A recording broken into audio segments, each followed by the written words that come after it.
Hi, my name is Becky Ball from Arizona State University. I'm going to give you a quick introduction to a current project we're working on in collaboration with ENOCH, the Chilean Antarctic Institute, investigating primary succession in terrestrial Antarctica.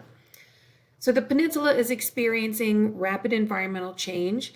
Recent decades have seen rapidly warming temperatures, which leads to glacier retreat and the expansion of ice-free areas in Antarctica. Newly exposed soil can then be colonized by plants, contributing to what is often referred to as the greening of Antarctica. So for example, on and near King George Island in the northern Antarctic Peninsula, glaciers such as the Collins and Nelson glaciers have receded over the past couple of decades, which you can easily see here from simple Google Earth rewind images from 1988 here, where you can see the edge of the ice outlined in my red lines, to present, where the ice edge is pulled back a couple hundred meters from the former extent marked by those red lines. This exposes previously ice-covered land to colonization and primary succession. The arrival of colonizing plants will certainly have below-ground impacts, but the development of these mechanisms over primary succession are not understood in terrestrial Antarctica. So we are measuring the plant-soil relationships that develop with vegetative expansion during primary succession from retreating glaciers on the Antarctic Peninsula. In general, the early colonizers are lichens, cyanoalgae like nostoc, and a couple key moss species, particularly the feather moss Sanionia in areas where liquid water can be found. As succession proceeds, more moss and eventually vascular plants can move in, creating more diverse and abundant plant communities.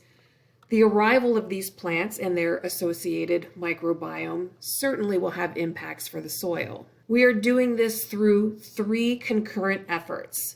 One is through a series of chronosequence transects from early through mid into late succession sites from different glacier fronts along the Antarctic Peninsula. Samples are taken of the dominant plant types, which might include lichen or algae, different moss species, and the grass, and the soil directly beneath those, as well as bare soil as a control. We only have data fully collected from one transect so far, the Collins Glacier on Fildes Peninsula of King George Island. Preliminarily, I can tell you that soil chemistry differs across those successional stages, particularly driven by carbon and nutrient availability. We also know that the plant communities become more diverse and abundant with those successional stages, and so does the soil community that inhabits them.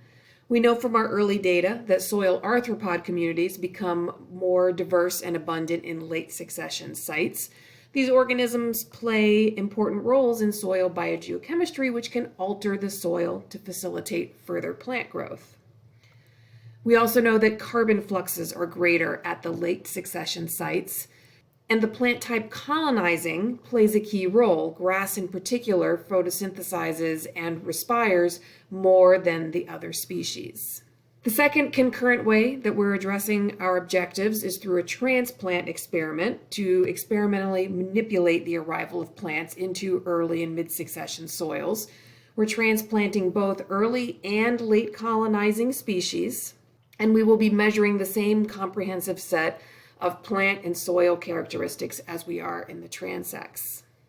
And finally, because most plant-soil linkages are understood for different functional groups of plants that lump moss together, we're investigating how different functional properties of diverse moss species relate to the communities that live in the soil with a latitudinal survey from along the entire Antarctic Peninsula, using both archive data and new collection over the northern part of the Antarctic Peninsula.